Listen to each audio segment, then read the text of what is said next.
Ефира. Добре излетите основи са най-важното за устойчивата конструкция на една сграда, несъмнено.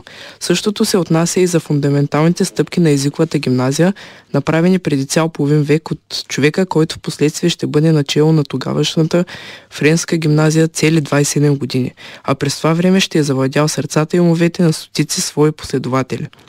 Както говорим за господин Кънчо Матев, става въпрос най-вече за авторитета и истинската легенда на гимназия с преподаване на чужди езици Ромео Ролан. А в допълнение през седмицата беше издигнат инициативен комитет, предлагащ господин Матев за почетен гражданин на град Стара Загора.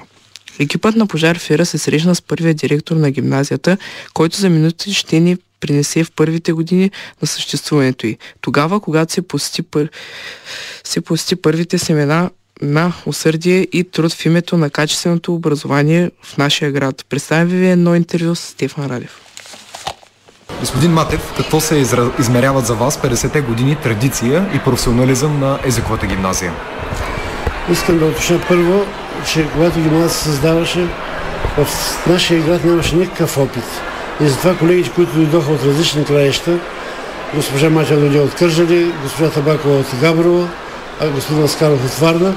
Това бяха хора, които не познаваха системата и всичко се стигаше в една голяма степен на повишаване на квалификацията на образованието, запознание с особености и тънкости на чуждоезиковото обучение, с което започнахме. С това се ангажирах. Но хората ги съм ги назначавал аз, които бях в гимназията, тези тримата човека. Казахте, това е работа, намираш ги, търсиш ги. И аз ги намерих. Вземайте хората от кода въже, така също бях начал. В това отношение неоценена помощ ни оказаха колегите от английска гимназия Пловдив, но това е езикова гимназия. Това е нещо, което беше напълно непознато. Когато дойдохме в гимназията, аз направих това, което смятам, че е моя заслуга. Открихме общите задължително, но занималните ги издействах аз.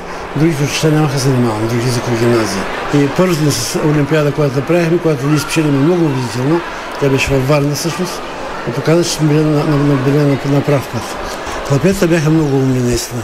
Просто сблъска са едно високо ниво на учениците горе, с едно сравнително по-ниско ниво на учениците. А учениците, които работиха с гимназията, казаха, със всяка измината година, просто те непрекъснато се учиха. Мисълта ми, че учихме се взаимно и учители и ученици, другите учителя идваха да се учат вече, макар че ние бяхме най-новото учебно заведение. И затова приятели не спечелихме, разбира се.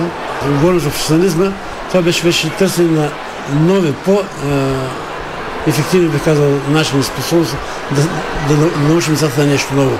И тогава се бяха нови такова. 88,3 Радио Стара Загора.